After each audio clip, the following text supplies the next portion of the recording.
नमस्कार, मैं हूं शिवकांत गौतम और मैं हूं नफीसा खान। और एक बार फिर से स्वागत करते हैं आपका हमारे खास शो अतीत के पन्नों में। दोस्तों, महाभारत का हर एक किरदार अपने आप में संपूर्ण है और महर्षि वेद व्यास ने हर एक किरदार को खास गुण दिया है। चाहे वो धर्म के ज्ञाता युधिष्ठिर हो, महान धनुर्धर अर्जुन हो या हो दानवीर कर्ण।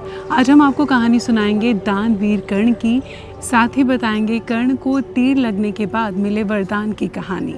जी हाँ, आपके दिमाग में ये सवाल कौन रहा होगा कि आखिर कर्ण को तीर लग चुके थे, उन्होंने पहले ही अपना स्वर्ण कवच कुंडल सब दान दे दिया था, उसके बावजूद भी उन्होंने क्या दान किया और मृत्युशैया पर लेटे हुए कर्ण को आखिर वो वरदान मिले कैसे। और उससे सबसे बड़ा सवाल ये भी था कि कर्ण का अंतिम संस्कार किसने किया।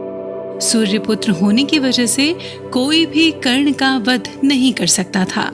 इतना ही नहीं, कर्ण के जन्म के वक्त से ही वो कवच और कुंडलधारी थे। उनके पास एक ऐसा कवच था जिस पर कभी भी कोई भी वार नहीं हो सकता था और ना ही कोई तीर उसे भेद सकता था।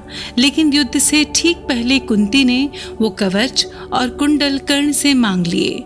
कर्ण इतने बड़े दानवीर थे कि एक बार भी नहीं सोचा और दान दे दिया। इतना ही नहीं, कर्ण ने ये भी कहा कि पांडव हमेशा 5 रहेंगे। अगर अर्जुन की मौत हुई तो मैं पांडवों की तरफ आ जाऊंगा और अगर मेरी मौत हुई तो भी पांडव 5 रहेंगे। महाबली कर्ण एक पराक्रमी योद्धा थे। उन्हें हर अस्त्र और शस्त्र का ज्ञान था। इसके साथ साथ महाबली कर्ण को दुनिया में या कहें कि आज के इतिहास में भी दानवीर कर्ण के नाम से जाना जाता है। इसकी भी बड़ी वजह रही थी, पांडवों के सामने महाभारत का युद्ध जीतने में सबसे बड़ा रोड़ा कर्ण थे, क्योंकि उनको मारना बहुत मुश्किल था। वो सूर्यपुत्र थे, जिसकी वजह से उन पर हथियार चलाना तो बहुत दूर की बात थी, उनके आसपास फटकना भी पांडवों के लिए बहुत मुश्किल हो रहा था।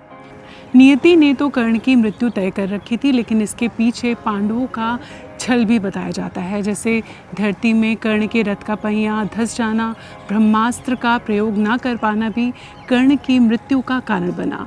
और मरते वक्त भी दानवीर कर्ण की परीक्षा भगवान कृष्ण ने किस प्रकार ली, इसकी भी एक विशेष कहानी है।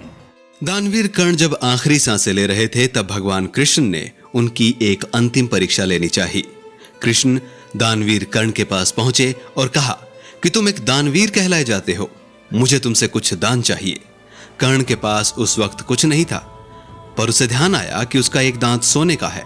तो कर्ण ने मरणासन हालत में भी एक पत्थर उठाया और अपना दांत तोड़कर भगवान कृष्ण को दान स्वरूप भेंट कर दिया। कृष्ण उनकी दानवीरता से भावविहीन हो गए और कर्ण से कोई भी 3 वरदान मांगने को कहा।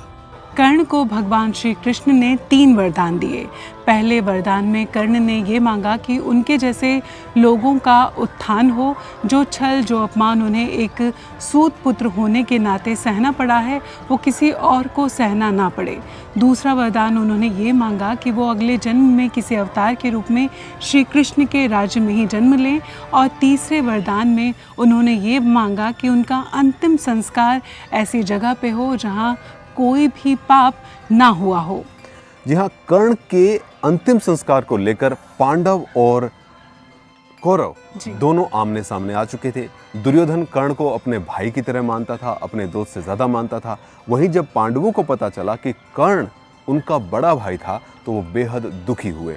युधिष्ठिर कर्ण की हत्या का दोष मानकर अपने ऊपर कोप में चले गए, लेकिन उन्होंने ये निर्णय लिया कि अब वो कर्ण का अंतिम संस्कार करेंगे। युधिष्ठिर जीवन में पहली बार अपनी माता कुंती पर भी बेहद क्रोधित हुए कि उन्होंने इतना बड़ा सच उनसे छिपाए रखा। लेकिन कर्ण ने भगवान से एक वरदान मांग लिया था कि उनका अंतिम संस्कार ऐसी जगह हो जहां पर पाप ना हुआ हो। इधर कौरव और पांडव कर्ण के अंतिम संस्कार को लेकर आमने सामने आ गए थे। आजीवन कर्ण के दोस्त रहे दुर्योधन ने कर्ण के पार्थिव शरीर पर अपना अधिकार जमाया और अंगराज कर्ण के अंतिम संस्कार को अपने हाथों से करने का निश्चय किया। लेकिन कर्ण का अंतिम संस्कार ना तो दुर्योधन कर सका, ना ही युधिष्ठिर कर सके, क्योंकि कर्ण ने अपने अंतिम संस्कार का वरदान स्वयं भगवान कृष्ण से मांगा था। मरते समय कर्ण को वरदान देते हुए भगवान श्री कृष्ण ने उसकी सारी बातें स्वीकार कर ली, परंतु तीसरे वरदान से भगवान कृष्ण दुविधा में आ गए और ऐसी जगह सोचने लगे जहां पाप ना हुआ हो। परंतु भगवान कृष्ण को ऐसी कोई जगह न सूझी। वरदान देने की वचनबद्धता थी, इसीलिए कर्ण का अंतिम संस्कार भगवान कृष्ण ने अपने ही हाथों से अपनी हथेली पर किया और कर्ण को दिए वरदान को पूरा किया। इस तरीके से कर्ण को विष्णु अवतार कृष्ण द्वारा अंतिम संस्कार किए जाने के बाद बैकुंठ धाम जो है वो नसीब हुआ। आपको ये भी बता दें कि कौरवों की तरफ से लड़ने वाले सभी योद्धाओं में कर्ण एकमात्र ऐसे योद्धा थे जिनको बैकुंठ धाम नसीब हुआ था।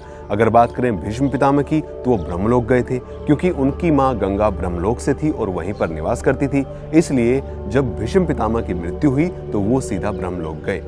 एक बात इससे ये भी सिद्ध होती है कि कर्ण ने जिस तरीके से पूरी उम्र अधर्म का साथ दिया, लेकिन उनके कर्म ऐसे थे जिसकी वजह से खुद भगवान श्री कृष्ण को उनका अंतिम संस्कार अपनी हथेली पर करना पड़ा और उनको बैकुंठ धाम की प्राप्ति भी हुई। तो ये थी कहानी कर्ण के अंतिम संस्कार से जुड़ी। आज की ये कहानी आपको कैसी लगी हमें ज़रूर बताइएगा, और अगर आपको आज का ये वीडियो पसंद आया हो तो इसे लाइक करें, शेयर करें और हमारे चैनल को भी सब्सक्राइब ज़रूर करें।